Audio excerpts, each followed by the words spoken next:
हाँ, देखा क्या है बोल रहे ना, हो? मैं गाइड कर रहा हूँ।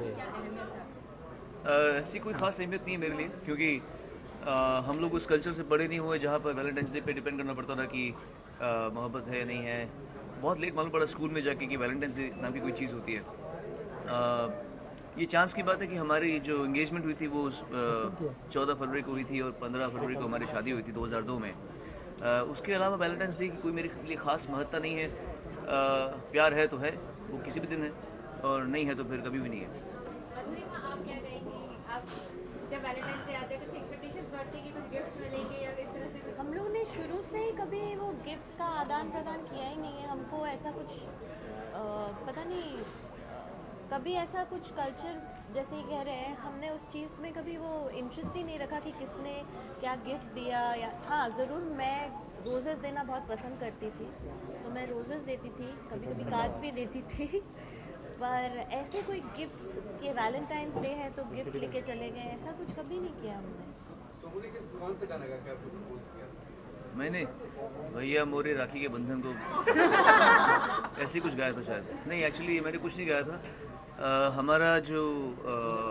हमारी जो शादी हुई उसके पहले प्यार हुआ, उसके पहले दोस्ती हुई। एक बहुत ही ग्रेजुअल प्रोसेस थी। ओवरनाइट ऐसा नहीं हुआ कि प्रपोज कर दिया और अफेयर हो गया। उसके बाद में फिर एक आई वुड से अच्छी तरह वक्त लगा के हमने एक दूसरे को समझा, जाना, समय बिताया, और उसके बाद शादी की। तो कोई ओवरनाइट गाना का फिर नहीं हुआ था।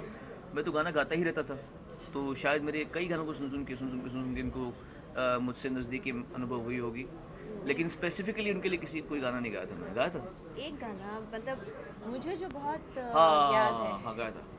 जब हम हाँ, अब पन्ना खुल रहा है।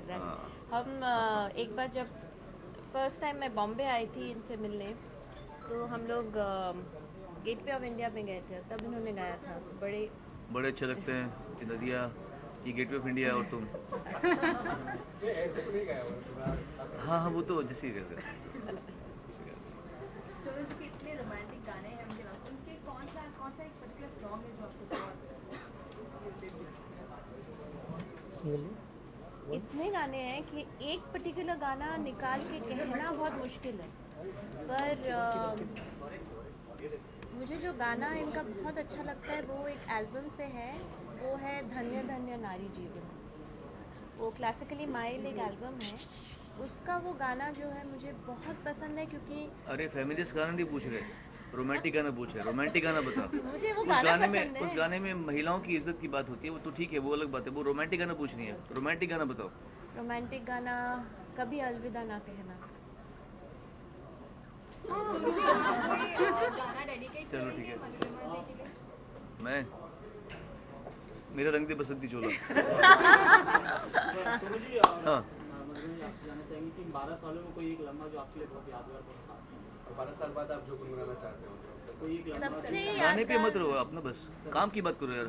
हम लोग कंटेंट भी तो बात कर सकते हैं कि हर बात में गाना गाना गाना गाना।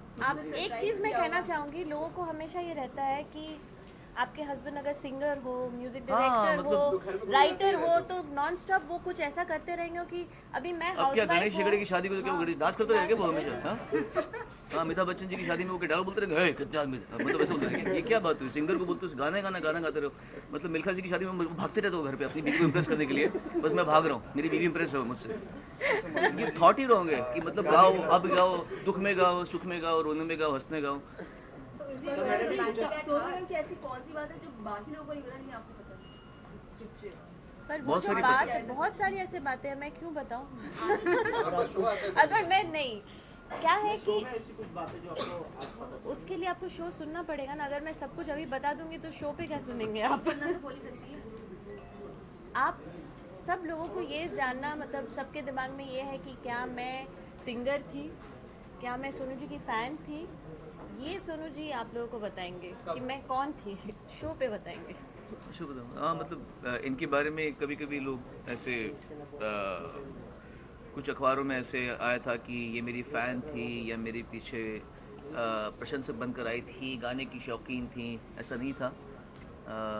इनसे मेरी मुलाकात हुई थी 24 दिसंबर की रात 1995 को कलकत्ता में। उसके बाद में 27 दिसंबर को एक बार फिर से मुलाकात हुई और तब हमारी ये मेरा इंटरव्यू लेने के लिए आई थी उस समय।